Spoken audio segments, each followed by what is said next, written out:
अस्सलाम वालेकुम रहमतुल्लाहि वबरकातुह। मेरे अजीज़ों, आप सबसे एक अजीज़ाना गुजारिश करना चाहता हूँ। हम सब सबसे पहले इंसान हैं, बाद में मज़हब है।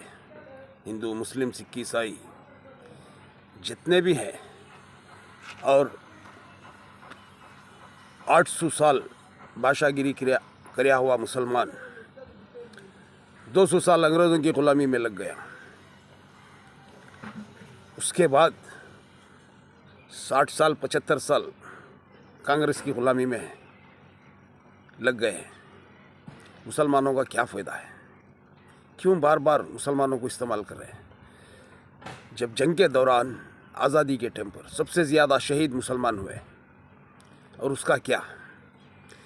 इस देश के अंदर बराबरी का हिस्सेदार मुसलमान है। यहाँ की सरजमीन पर, हिंदुस्तान की, एक खून का ख़तरा भी मुसलमानों का है। आज ये मुट्ठी भर नेताओं ने 140 करोड़ या 50 करोड़ की आबादी के ऊपर हुक्मराज बनकर बैठे हुए जनता को हर तरीके से मुश्किल में लेकर आ रहे हैं। जिस दिन जनता जाग गई ना, उस दिन कोई नेता को छुपने का मौका भी नहीं मिलेगा। 140 करोड़ या 50 करोड़ जनता को हर दिन बारिश के खतरों की तरह फितने पैदा कर रहे हैं मुट्ठी भर नेताओं ने।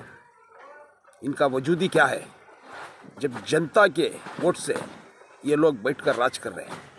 आज जनता को तकलीफ पहुंचा रहे हैं। अगर जितने भी जो भी है मुसलमानों के लिए, कर्नाटका के अंदर जितने वादे किए थे, 4% जो बीजेपी उतरती उतरती कांग्रेस के हाथ में आई हुकूमत, जब कांग्रेस ने वादा करी थी, जब हम लोग जैसा बैठते हैं 4% लाएंगे बोल के, जब हिजाब का मामला आया, उसका क्या? हलाल का है, उसका क्या? अज़ान के ऊपर पाबंदी लगी, उसका क्या? क्यों मुसलमान के लिए इतनी तकलीफ पहुंचा रहे हैं? ना तो मुसलमान ना बीजेपी से डरता है, ना कांग्रेस से डरता है, ना कोई हुकूमत के हुक्मरानों से डरता है। हम सब के साथ अल्लाह है। हम सब अल्लाह को मानने वाले हैं। चाहे हिंदू भाई रहो, चाहे मुसलमान भाई रहो, चाहे सिख भाई रहो, जितने भी है, हम सब एक है हिंदुस्तान के अंदर। हम लोग एक साथ मिलकर रहते हैं।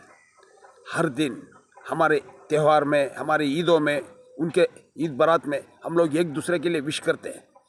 हम लोगों के बीच में दरार डालने का मकसद क्या है? ये सिर्फ पॉलिटिशियन है, सिर्फ पॉलिटिशियन है। इस बार इलेक्शन आ रहा है, हर किसी के ज़ुबान में हो इलेक्शन, इलेक्शन, इलेक्शन।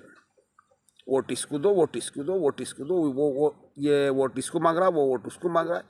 किस लिए भाई मुसलमान को डरा रहे हो? कांग्रेस हुकूमत ने क्या करती है? बीजेपी का डर बताती है, वोट मांगती है, मुसलमानों के लिए अच्छा मामला नहीं करती।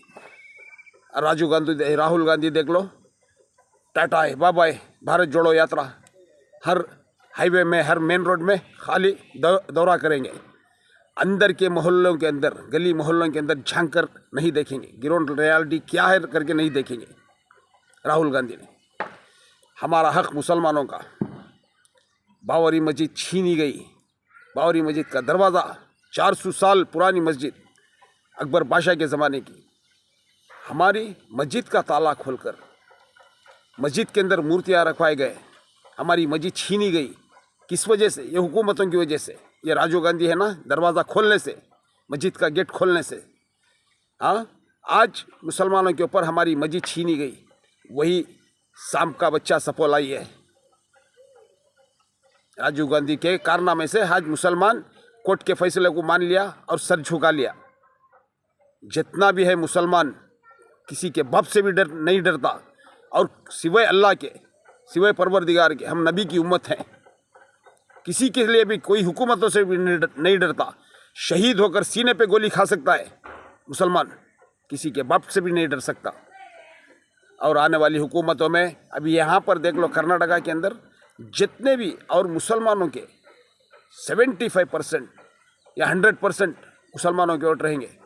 मुसलमानों के लिए क्या मिला? ये कैंडिडेट, एक चाहते तो 3 या 4 खड़ा सकते थे कांग्रेस हुकूमतों ने, मगर ऐसा नहीं किया, क्योंकि मुसलमान को बढ़ावा नहीं दे सकते और बढ़ावा भी देंगे भी नहीं है। इनके हाथ के नीचे रखेंगे, इनके गुलाम बना के रखेंगे, सब इन्हें यही लोग बैठ के राज करेंगे।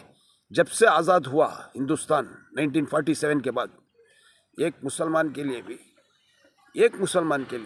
ना कोई अच्छा बड़ा ओहदा मिला, ना प्राइम मिनिस्टर बना, ना और वह यहाँ की प्राइम मिनिस्टर की कुर्सी पे बिठाए।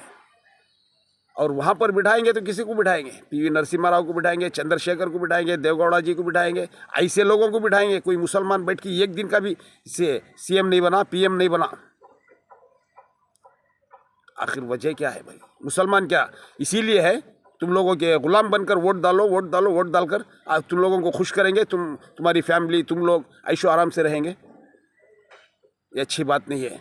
बराबरी का हकदार है इस देश के अंदर मुसलमान ना झुका है ना झुकेगा, ता क़यामत तक किसी के आगे सर नहीं झुकाएगा। बहुत से चीज़ें हैं, बहुत से बातें हैं। इस बार के इलेक्शन में सोच समझ कर दीजिए। बीजेपी का डर बताकर कांग्रेस वोट लेती है, मुसलमानों के हक में नहीं खड़ा होती है। हाल ही में कितने दंगे हुए, कितने फसादात हुए, कोई एक चीज़ के लिए भी अभी देख लो ना। हमारे कर्नाटका बेंगलुरु के अंदर नबी के नाम पे शहीद हो गए मुसलमान, हमारे दीनदार भाई। अल्लाह हमें भी शहीदी मर्तबा नसीब फरमाए। उन लोगों के हक में पूछने वाला कौन है, आवाज़ उठाने वाला कौन है, उनके घरों के अंदर झांक कर देखने वाला कौन है? वो मासूमों को देखे तो बाप का चेहरा भूल गए मासूम। वो औरतें देखे तो रो रो के उनके मावें जो कैदियों में, किसी का बाप, किसी का बेटा, किसी का भाई जेलों में है। कौन जिम्मेदार पूछने वाला? इतने सारे एमएलए है कर्नाटका के अंदर, दीनदार भाई अपनी अपनी मौज मस्ती में है भाई। अपना घर भला, हमारी फैमिली भली, हम ऐशो आराम से रहेंगे, किसी का कोई फ़र्क नहीं पड़ता। यही है ना सिद्धरामैया। और आकर अरबी कॉलेज के अंदर इलेक्शन जीतने से पहले वादा किए कि सबसे पहले केजीएलडी के जो कैदियाँ हैं इनोसेंट, उनको छुड़ाएंगे बोल के। ये एक आदमी को छुड़ाए? क्यों झूठे वादे करते? हर बार झूठ। और मोदी में और तुम्हारे में क्या फ़र्क है? वो बोला वो झूठ, तुम बोले तुम झूठ। ये की ताली के छट्टे बट्टे है, ये की हमाम में सारे लंगे हैं। मुझे तो लगता है कर्नाटका के अंदर जो सीट देने के मकसद से जानता हूँ मैं, एक सीट मुसलमान को देने की वजह से, ये तो मिली जुली सरकार है लगता है मुझे। मैं किसी से डरने वाला भी नहीं हूँ, बस सिवाय अल्लाह से। अल्लाह की मदद हम लोगों के साथ है। जान भी जाएगी तो हक ही बोलेंगे, हक बोलेंगे। हक बोलने वालों के साथ अल्लाह है। केजीएलडी का डीजीएलडी का मसला, झूठे वादे करते, छुड़ा देंगे, कर देंगे बोल के, फिर मुसलमानों का वोट मांगते। मुसलमान आज के दौर में कोई बेवकूफ़ नहीं है। जो भी तुम्हारे आगे पीछे दुम हिलाने के रहने वाले ही तुम्हारी तारीफ़ करेंगे, तुम्हारी जय जयकार करेंगे। सही जानने वाला मुसलमान किसको देना किसको नहीं देना वो अच्छी तरह से सोचेगा। अगर नहीं रहेगा तो ना बीजेपी चाहिए ना कांग्रेस चाहिए, बस सिर्फ लोटे के ऊपर मोहर लगाएंगे, नहीं चाहिए बोल के किसी को वोट नहीं देंगे। जय हिंद, जय कर्नाटका।